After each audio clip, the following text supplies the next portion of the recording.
Hi, my name is Elizabeth Cunningham, and I am with Big Book Analytics.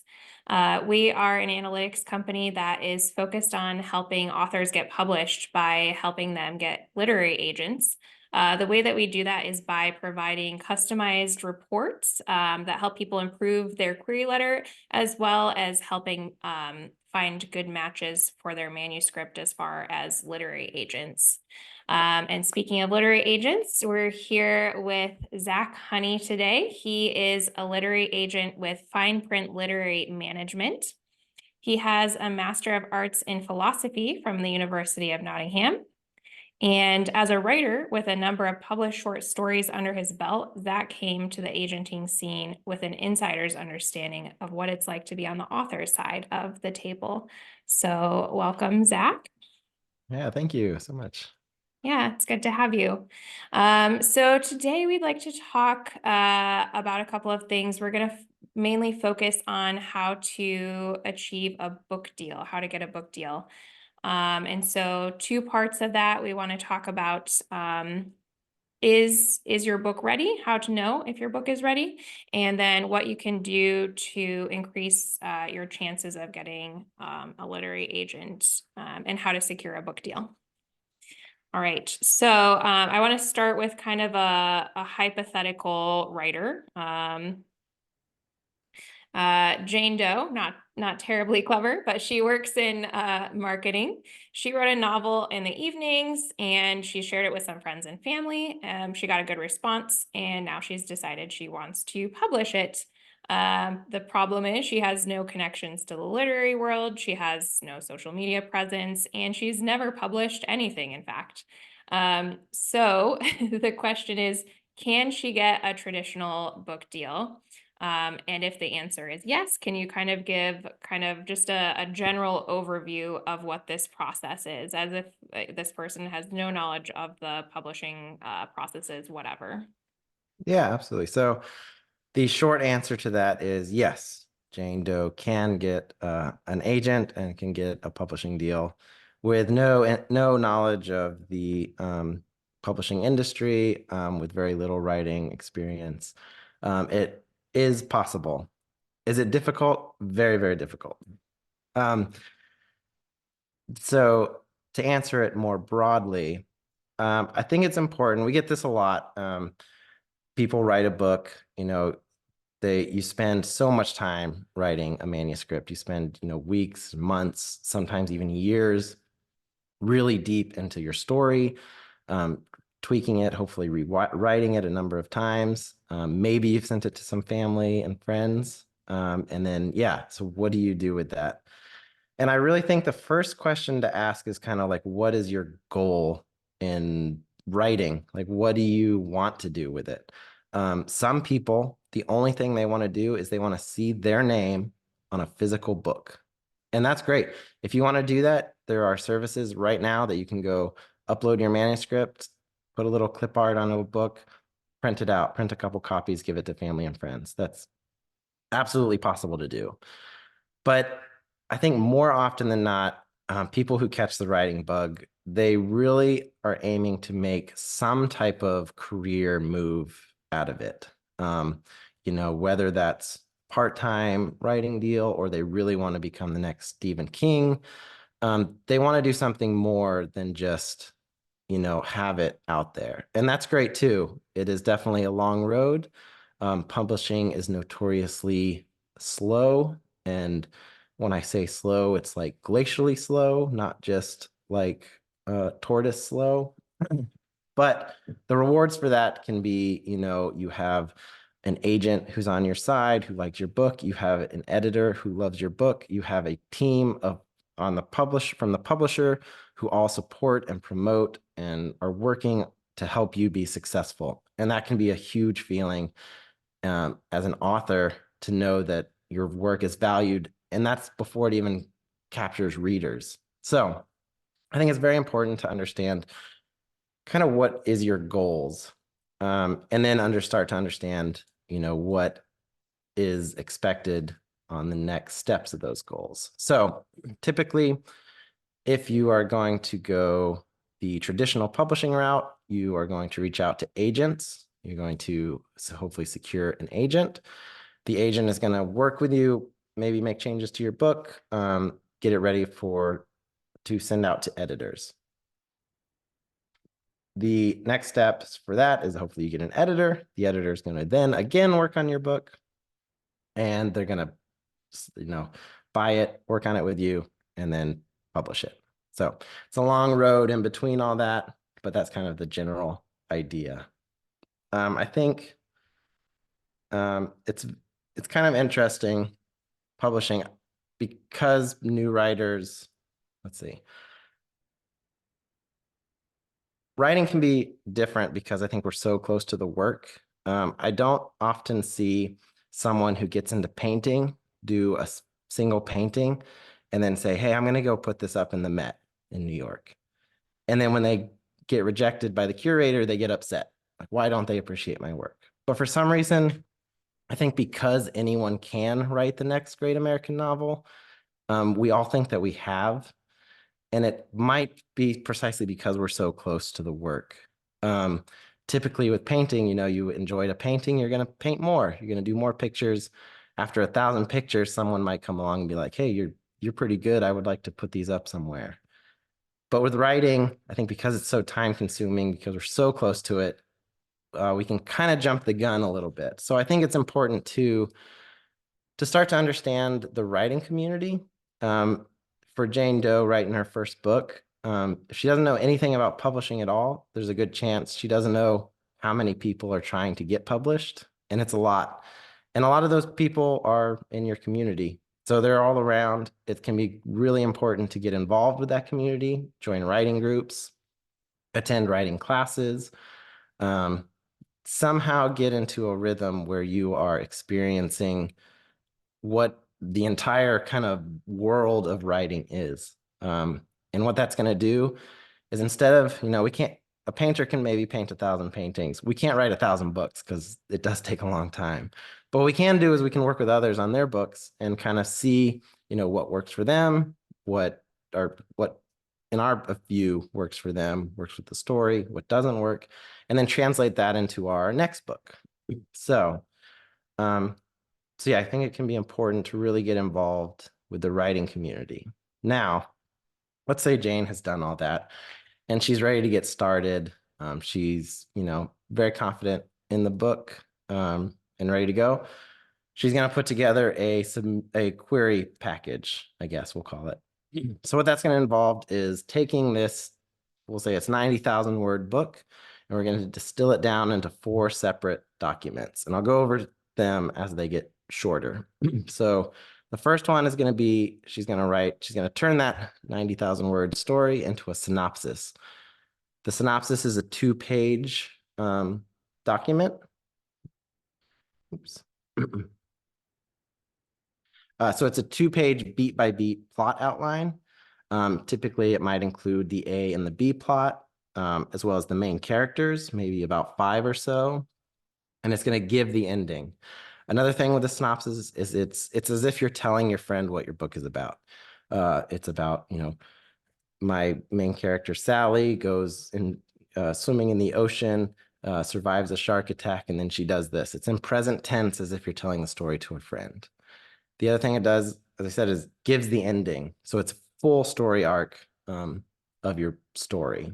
And I'll get into the reason of that when we talk about sending it to agents and how the agent interaction goes. The next thing below that is going to be the query letter.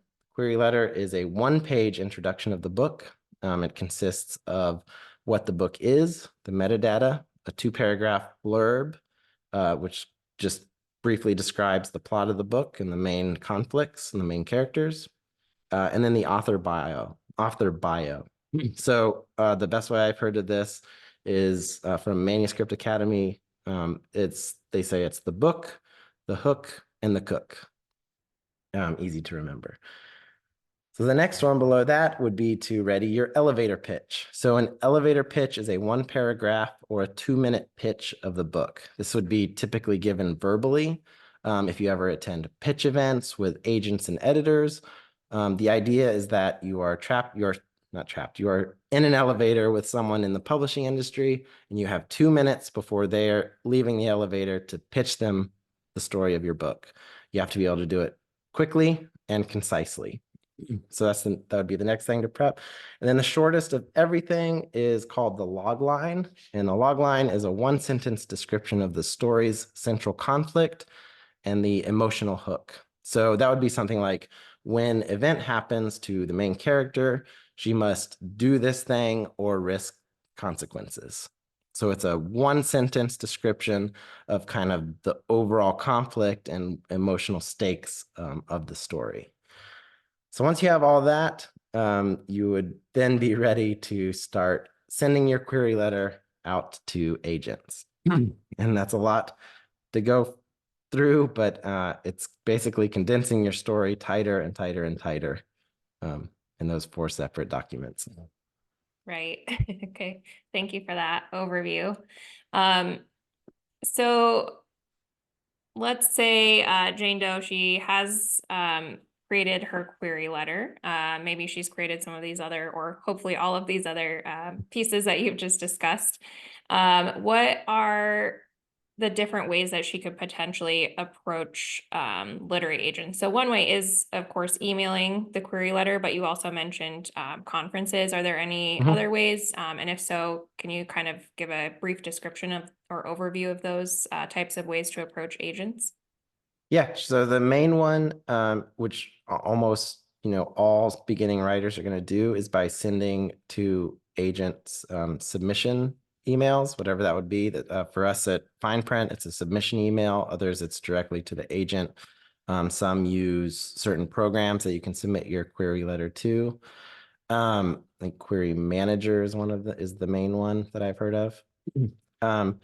So basically, it's like a cold email. You don't have to have any association with the agent. You're just sending this business letter, query letter, to them saying, hey, here's my book. I think it's a good book. Here's why I wrote the book.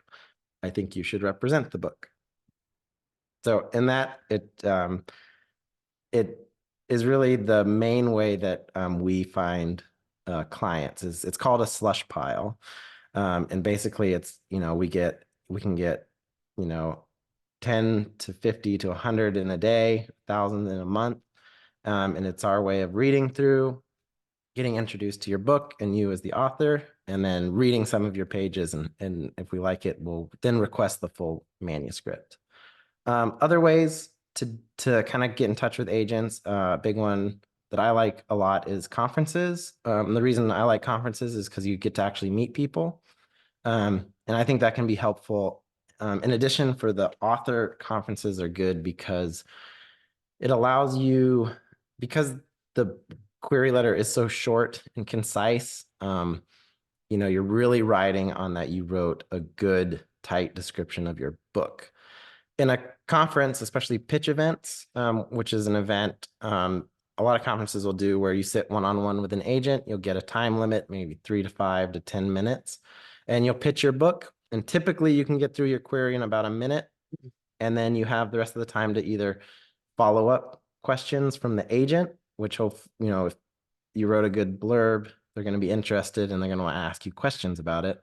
Or it gives you a chance to ask them any questions that you want, like maybe they can give you feedback on your query, which is really helpful.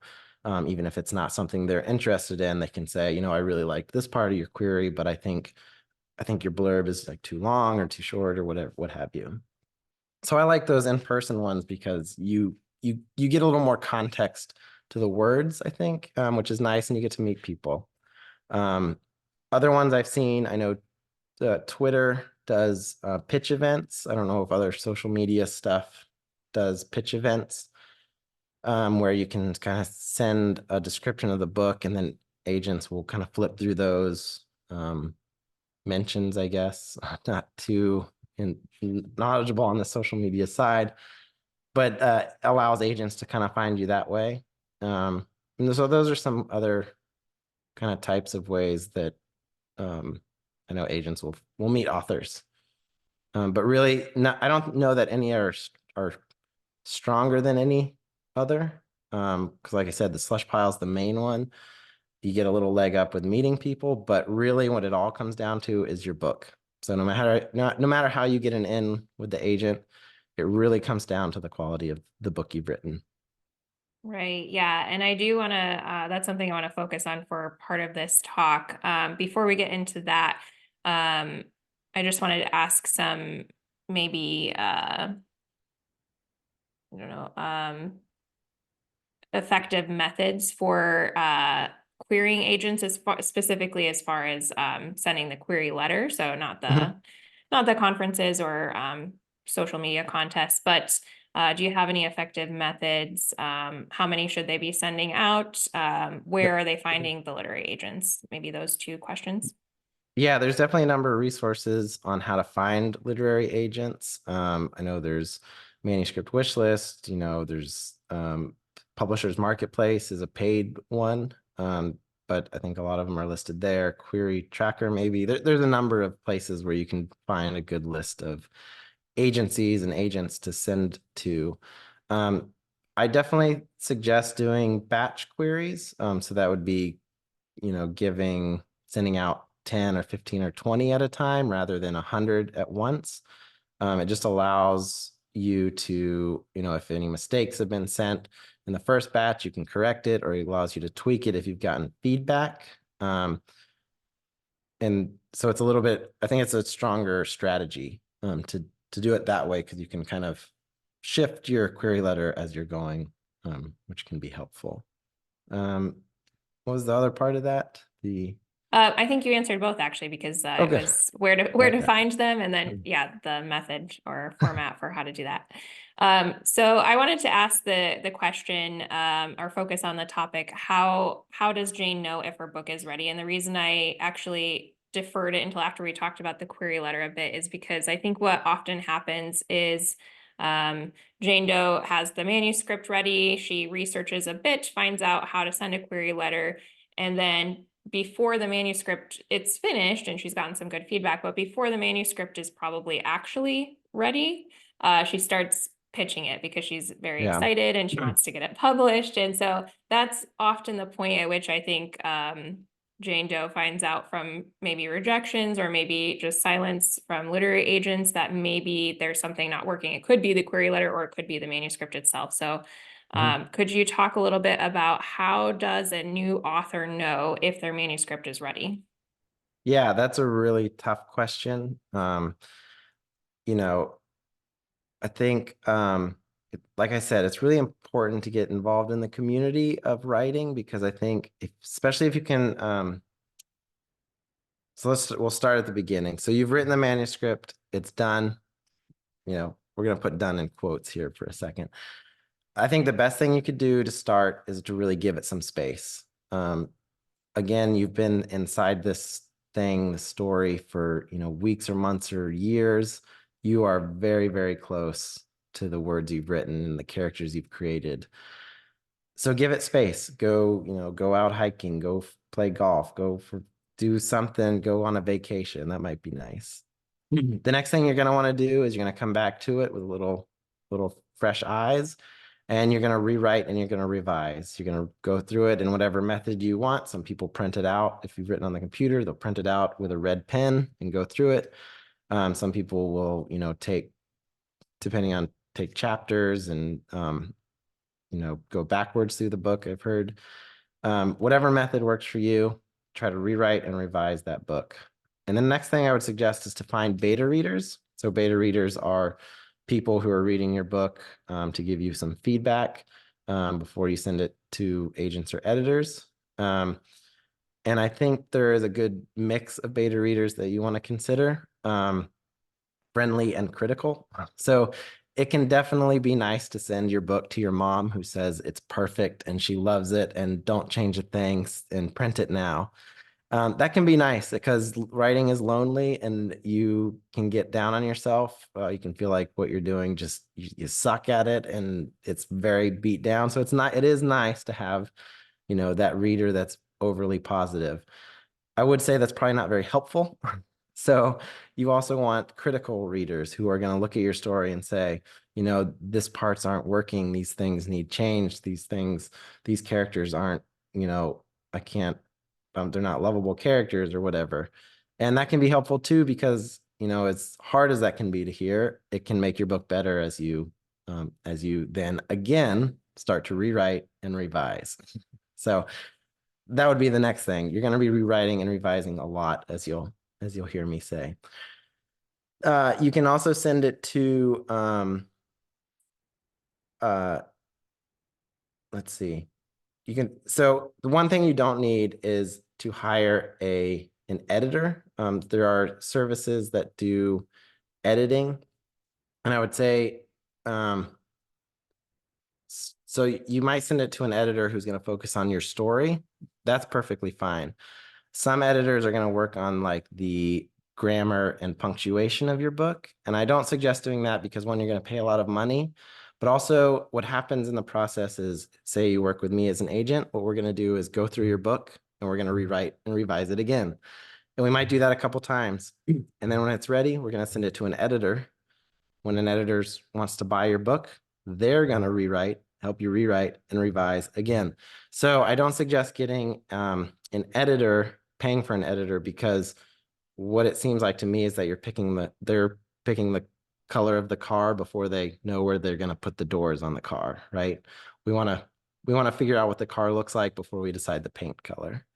Um, so that's the only thing. Other than that, yeah, you can get structural editors though for your story, and really get that story in a good place. And you want your book as clean as possible before you go to agents. But that would be the next step. And then once you start, you're going to get to a point where you're not making as big of changes, where the suggestions coming in are more about the grammatical and kind of small details of your story rather than the overall arching narrative.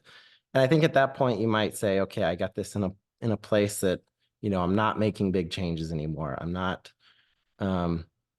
going through it and I'm not doing huge things. And at that point, it might be okay to be ready to query. Okay. And then as far as first pages, so sometimes when you're querying literary agents, you might include the first, 5, 10, first couple of pages of your manuscript. Do you have any recommendations as far as getting those extra polished? I mean, not to say that you shouldn't work on the Yeah. whole book. Obviously, you do need to do that. But those first couple of pages are very important because that's what's setting the tone. That's what the literary agent is going to see first. What are your recommendations as far as getting that bit ready, or maybe extra ready? I'm not sure, but Yeah, no, it is true. There is a bigger weight to the first, first 5 pages, um, because of the way people read and get engaged with the story. And that's not just with agents and editors, but actual readers of books.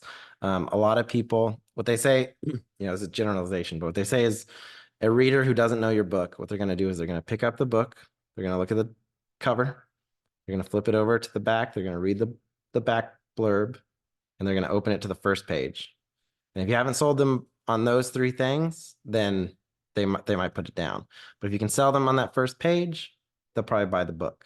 So that is why, it's going to be the thing you revise the most, is that first page or the first 5 pages or the first chapter.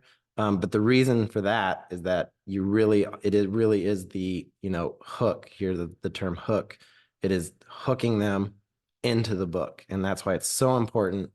That's why that is what you'll spend a lot of time on those first couple sections, because of that.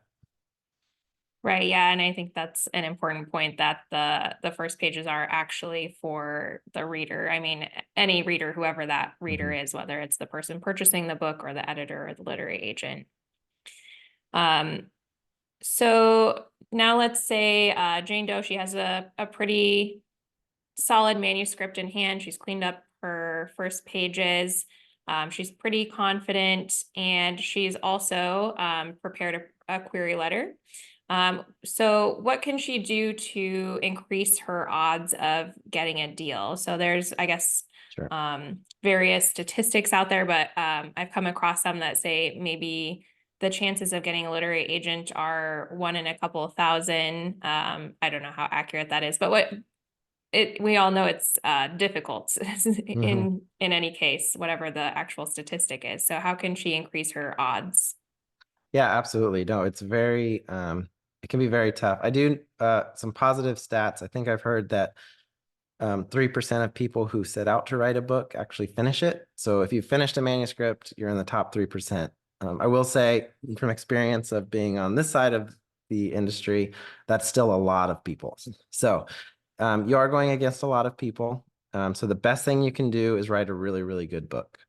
Um, that's going to be how you stand out the most, especially in the fiction area. Um, the next thing is to write a professional query letter that's going to make the story stand out, as well as understand um, the industry that you're working in, knowing kind of are you hitting the word count that you're supposed to be in or that you're expected to be in? Um, do you understand your comp titles, your comparative titles that are going to sit next to your book when hopefully you're sitting on the bookshelf in a store, right? Understanding the business side of writing because you're spending so much time in the creative side. Getting an understanding of the business can give you a bit of a leg up when you shift over to getting an agent and an editor. Um, because it also shows that you're serious about it. When you're looking for an agent, um, what you're doing is you're asking for a partner, like a business partner in your author career. And in some ways, you're asking for an investor because you're asking us to invest our free time because agents don't get paid until the book is sold. So you're asking us to invest our time into you as the author and to your story with the hopes of selling it and us becoming, essentially a business partner and like I said, in your author career. So really showing that you understand the business can give you positive returns, I think. Right. Yeah. And I think when you're starting out as an author and you've written a book, those things, the market trends for within, or I guess within publishing, it seems a little daunting to research all of that and understand it. So, Mhm. how would Jane Doe understand what the publishing landscape looks like and what the trends are? What's a good place to start for someone who's has no idea what that looks like? Yeah, the best thing you can do as an author is to read. And be reading current authors, current books that are being published, especially if you're doing if you're a genre writer, if you're writing thrillers, the best thing you can do is read thrillers that are being published today. Read the list of Edgar Award nominees. If you're a debut author, which most people are, read debut authors. What are they doing? What does their book look like that's been published, and how is it what made it successful? What brought that book to market. Um, Being read is a huge advantage for an author as they go to be published. Just because it gives you that insight into what you're hoping to make a career, right? Um, Aside from that, what can be done? Say it again. Say the Just how can Jane Doe, she doesn't have any idea of how or what the publishing market trends are. How can she kind of get okay, yeah. started to be knowledgeable in that space? Yeah, market trends is what I was looking for because so this is the other big advice for writers is not to write for trends. And the reason that is because publishing is so slow. Are so if you are writing a book not because you're interested in it, because you want to be published, that is your only thing. And you're saying, okay, look at all these books that are like you look at 10 years ago when it was The Girl on the Train, like The Girl in the Window, all these kind of domestic thrillers. Well, if you are writing that book, by the time that your book is done and you found an agent and are looking for an editor, there's a good chance that that trend is already past. So that's kind of why I think knowing kind of what's being published can help you see that.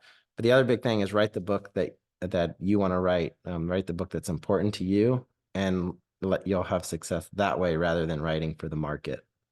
Because it shifts, every couple years. Right. Yeah. And speaking of market trends, actually, as a literary agent, um, how does it relate to your decision making when you decide to take on a new client or not, a new author? Yeah, so I'm fairly green as a literary agent at FinePrint. So it'd be interesting to hear like Peter or Lauren's take on this, because I personally am not looking at the trends for the exact same reason that I think authors shouldn't be writing for them. Um, so like I'm just trying to find the best books that I think are interesting. Like I said, I try to be well read in the genre I'm looking for, which is thrillers, especially like rural thrillers. So I read a lot of those. I read a lot that have come out. And those are kind of the queries that stand out to me that I'm looking for, rather than say, try to pinpoint a thing that I think or I'm guessing is the future of thrillers and then trying to find that and hope that it sells. It to me right now, that just seems like such a hard thing to do, that I don't even go that way. I'm really just like, I want authors who are in it because they love what they're doing and want to make a career out of it or want to be successful. And those are the books that I want to help. Right. Yeah. And that makes sense. I mean, you can't really predict. It's like, will said stock go up tomorrow or next Yeah, year? And right. no one really knows. Yeah, exactly. It is very much like stocks. So let's say Jane Doe, she's written a great query letter. She sends it out. She very fortunately gets a request for her manuscript. And then after that, what happens? The agent has the manuscript and she Mhm. maybe gets an offer. What does that look like? And can you, in addition to that question, can you also describe what the agent's role is with the author, what they're doing Yeah. in that background process? Yeah, I'll answer that first because I think it's again, when you are done with your book, thinking about what your goals are, and where you want to be, where like what your aim is in going towards the publishing industry. Especially nowadays, there's so many options for authors. Like I said, if you want to just see your book in hand, you can go get it printed right now, and it can be done. If you want to just see how your book does in sales, you can go to Amazon or direct publishing, and you can self-publish your book. That's another route. The way agents are what we call traditional publishing. So you get an agent, agents bring your manuscript to an editor. So the reason that is first, and then I'll talk about the agent, what the agent does for an author. Why would you want an agent when you can go print your book on Amazon, right? So the reason that is that agents on a daily basis, we can get, 50 to 100 queries a day from authors trying to get published. That can add up to thousands a month where we're getting behind. So if you picture that towards editors, they would have the same thing if they were open. So they call agents gatekeepers, which is, it's an unfortunate term, but it's also somewhat true. Really, we are kind of weeding through the mass people who've written books. We're trying to find the ones that we think are the strongest, that we think are going to go to market. And then we are basically, there's a lot of agents out there too, and we're all vying for editors. So we are sending them all to editors who are then parsing through their own kind of quote unquote submission file, I guess they would call it, to find the books they want to purchase. So the reason you get an agent is that when you go to an editor, and there are editors who will take direct submissions where you do not need an agent. So if you go to an editor and they accept your book, and then it's author-editor relationship, they are going to give you a contract. You're going to go through that contract. You're going to sign it. The editor in that situation is representing the publishing house. The editor in all situations are representing the publishing house. What an agent does is they represent the author.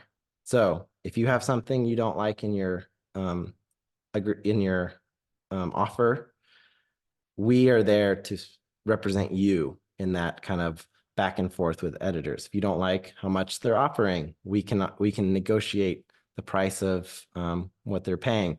We can negotiate kind of the payment terms that they would give. And in all of that, we're always on your side. So you have kind of someone in your ring when you go to kind of the negotiation stage of your contract. Um, that's not to say you can't just do it through some editors, but you just won't have that agent to help you. And that's our role in the process. So what you would do is if say you signed with us, you would first sign a contract with me and our agency. That would say, it would go through all the things that we do for you, what our fees are, or percentage on the sales. And then we would, again, I said, revise and re-edit your book together, or at least I would in my capacity. And then we would go on to submit to editors and move on from there. Okay. And actually, I'm a little curious about the contract that the author signs. Could you give a bit more detail about that contract? What is it? What all is entailed? With the agency or the editors? With the agency, yes. So when the author Yeah. signs with the agent, what does that contract look like? Yeah, so we have an agency agreement that you're signing with, that we are representing you and your book. Basically, I mean, the agency agreement's a lot shorter than if you're selling your book to the editor, but it just goes over kind of, the legality stuff of our relationship, as well as, the big thing everyone wants to know is what percentage we get from when we sell your book. Standard across the industry is agents get 15% of the price. And typically the agents are splitting that with their agency. So if I'm your agent, we get 15% if we sell it, and my agency is taking a percent of that from that 15%, so not an extra 15.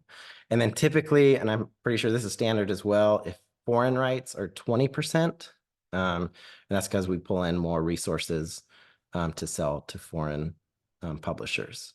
So that's kind of obviously the most important that people want to know. But yeah, and that also is a kind of a distribution thing. So what happens when they sell your book, an editor will pay you the royalties. They'll pay those to the agency. The agency will then deduct that percentage and then pay you the royalty check. So instead of an editor sending out thousands of author checks, they're sending it to hundreds of agencies, and the agencies divvy it up for their authors. So it kind of makes it a little cleaner in that respect as well. Right. Okay. And you mentioned as an agent you might assist in editing the book. So I guess how often is that the case where you do edit work with a client, with an author? And if so, what kinds of edits are you doing? Mhm. Yeah, so there are different levels of agents that will work with your manuscript. Some, I think, will just want a manuscript they're ready to send directly to editors. Um, for me, I like working with authors on their story. So for me, if I get a book that I don't think is ready for editors, but I can definitely see that it's really close to what I think would be a publishable book, I would still sign with that author, right? I don't need the book to be 100% perfect, but I do need it to be about 90 to 95% perfect. It's really got to be close. And the reason for that high percentage is because we get so many submissions that once you get below that and you're working with, if it's going to take us 6 months to get your book even to a spot where we're ready to go to publishers, that's a big ask for me, for agents to work with you for that long on a book that, isn't there. However, if you have a book, it's really close and I can see that, I can see the bones of it, I'm ready to work with an author, because like I said, we're a team in this. So I want your book to be in the best possible position to also be, when editors look at it, they're going to be excited as well. So I'm going to take my vision for your book. Usually we will go over that kind of in our agency call. So before you sign with us, I'll give you at least an idea of what I think needs to be adjusted in the book. I won't give you everything, because if you decide not to sign with us, one, it's not helpful, because if you go with another agent, they're going to have different notes. So it's probably not going to be that helpful to you anyway.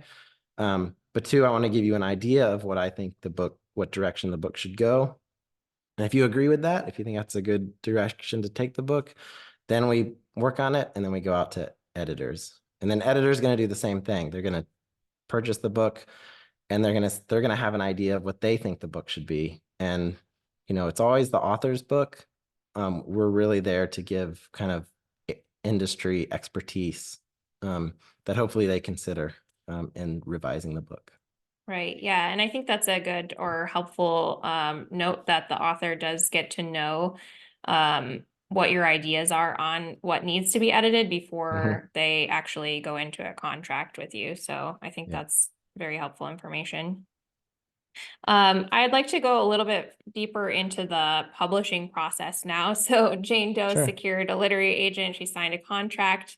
I know we've given an overview of this whole process, but could you go into what the next step is with the publishing house? Yeah, so first, after we've done our work and we're ready to send it to publishers, we do the same thing. So as you did with querying.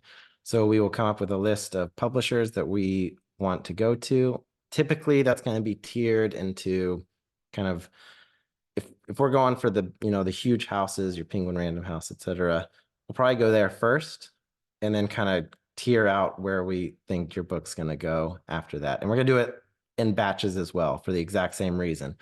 Oftentimes, hopefully we get comments from editors if they've rejected it on why. They might give us an idea. Helps us either revise again if we have to. If we have to pull the book back from being submitted, we can revise again. Or we can kind of adjust our submission process, maybe how we categorize the book or what we think, how we originally thought the book might be to what it, maybe it's a little different or something, how we can edit it. So we'll do batches again. And then hopefully an editor accepts it and purchases it and send us a contract. We'll go over the contract together, go back to the editor if we think any changes need to be made. If we don't like certain wording in the contract, we can kind of negotiate certain things. And then when the author's happy, they'll sign, and we'll go from there. And you got an editor, and at that point, after that, it's really in the creative side, it really moves on from the agent author side to the agent now is working with the editor directly. And less so like the agent's always on the author side, but they'll really start to work one-on-one with the editing team. Right. Okay. And as far as let's say they do secure the book deal, and they're going to get the payment from the publisher. What does that look like? When should Jane Doe Yeah. expect to get paid? What is that whole process? Yeah, I think everything's a little different and it seems to be changing a little bit too. But typically, I'll give a kind of a generalization. You would get maybe three payments. So your first, so let's say it's a $50,000 contract for your book or 50. So you might get 1/3 of that on signing the contract. You'll get 1/3 of that on delivering the edits to the book, and you'll get the last third of that when the book is published. So it'll be divvied out in that sort of method. Kind of, like I said, it can kind of differ. And nowadays there's some that are going to more payments and spread out, but it'll be something like that. Okay. And I think one thing that authors often wonder when thinking about a book deal is how much, I know I'm going to ask an unanswerable question now, but how much should I expect to get? How much Jane Doe, she's a debut Oh, author. She's yeah, selling her that's first book. I know already it's unanswerable, but I think it's kind of difficult as a new author wondering mhm. what that even the range could be of what a first time author with maybe no previous publishing credits could expect to get. Yeah, unfortunately it is impossible to answer. There's book deals that sell for like $5,000 for the book. And then there's big deals where it's, 100,000 plus for a book. It kind of depends on right place, right time, how big the book is, a lot of factors have to go into the deal. But I can tell you that the agent is going to want as big of a deal as possible, and another thing to consider is that what the editors paying is a upfront cost of the book, so you're going to get a certain percentage of royalties for sales, and what they're giving you is an upfront payment. But then all the book sales are going to go against that payment. So you're not going to start earning royalties until you what they call earning out. So if you have a $50,000 contract, until you hit that 50,000, your percentage of the book, say it's whatever, 10% of book sale of a book sale, until you hit that threshold, you're not going to see royalties until after that. And then once that happens, you'll start getting royalty checks, which is always exciting. But the good thing is that when they pay you that upfront price, say you don't hit it, unfortunately, many books do not. They don't hit that. They don't earn out. But you get to keep that money, which is good. But when you do earn out, you get to have extra royalties, which is also fun. So some contracts you might negotiate a lower upfront payment and get a higher percentage on royalties or something like that. It's all very dependent case by case. Right. Yeah. Okay. Um, and then I think that kind of covers pretty much everything as far as the publishing process. I do just have one final question for you. Yeah, Do you have any words of wisdom or tips or tricks for authors that are just starting out on their publishing journey? So maybe not specifically about the book writing, but just about the publishing process. sure. Yeah, I've heard it said that persistence beats out talent often in this industry. So being persistent, and I would add patient. It's a really slow industry, but that can go a lot further than being a talented writer and having no patience or persistence. So it really is a long game, and the more you can stick with it and write for the enjoyment of writing, with long-term goals, I think you'll go further. So it's always good. Right, yeah. And then if authors wanted to contact you for literary representation, what Yeah. should they do? What are the steps? Yeah, you can find our submissions email on our website. I'm currently closed, but if people are watching this, want to have a book that I think would fit me, feel free to mention this video and I'll take a look even while I'm closed. So, That's very helpful. Thank you. okay. All right. Well, thank you so much, Zach. This has been very informative discussion, and I think will be really helpful for people who, yeah, maybe didn't have an idea of what the publishing process looked like. It's good to know that there is hope. Jane Doe can make it. She can Yeah, sell her book. absolutely. Absolutely. It's a long Um, road, but it is possible. right. So thank you so much. All right. Thank you. Uh-huh.